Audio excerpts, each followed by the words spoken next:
ამერიკის საკონსულოში ვიზის მოსაკრებელი არის $185 რა, ანუ აი რო გახვიდე გასაუბრებაზე.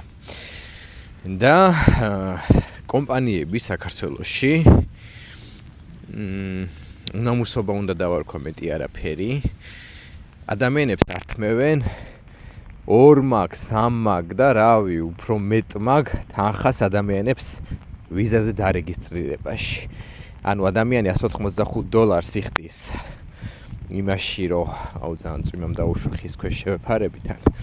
მოკლედ $185 არის ის, რომ ვიზის მოსაკრებელი გადაიხადოს ადამიანმა და შევიდეს გასაუბრებაზე და სადღაც 500, 700, 1500-აც კი სთხოვენ კომპანიები ამ ადამიანებს უბრალოდ დარეგისტრირებაში და ვითომ მომზადებაში ვიზისთვის რა. მომზადებაში იგულისხმება ელემენტარულად იმ ცოდნის და იმ ინფორმაციის გადაცემა, თუ რა კითხვები შეიძლება ქონდეს კონსულს ადამიანისთვის, რომელსაც უნდა ამერიკაში მოგზაურობა და რა კითხვები უნდა უპასუხოს და ზოგადად აი ანუ მოამზადოს იმ კუთხით, რომ ამ ადამიანმა უბრალოდ იცოდეს რა არის მისთვის კარგი გასაუბრებაზე, რა არა. თორე დანარჩენი დოკუმენტები, ვითომ დოკუმენტების მომზადება, ადამიანს უჭირდება შემოსავლების დადასტურება და სამსახური და მაგაში არავისი დახმარება არ ჭირდება. თუ ეხმარებიან და ყალბსაბუთებს უკეთებენ, ეგ ცალკე დანაშაულია.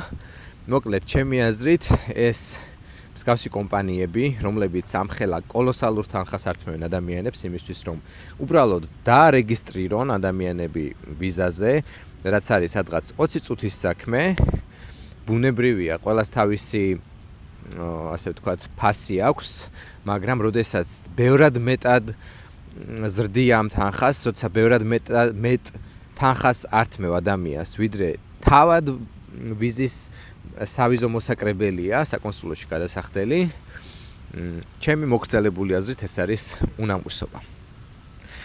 მეგობრებო, ვისაც გაინტერესებთ ამერიკაში მოგზაურობისთვის რა არის საჭირო და როგორ აიღოთ ვიზა, როგორ მოემზადოთ, ანუ როგორ შეიტანოთ განაცხადი ამერიკისთვის, მომწერეთ, დაგეხმარებით ნებისმიერი ინფორმაციით.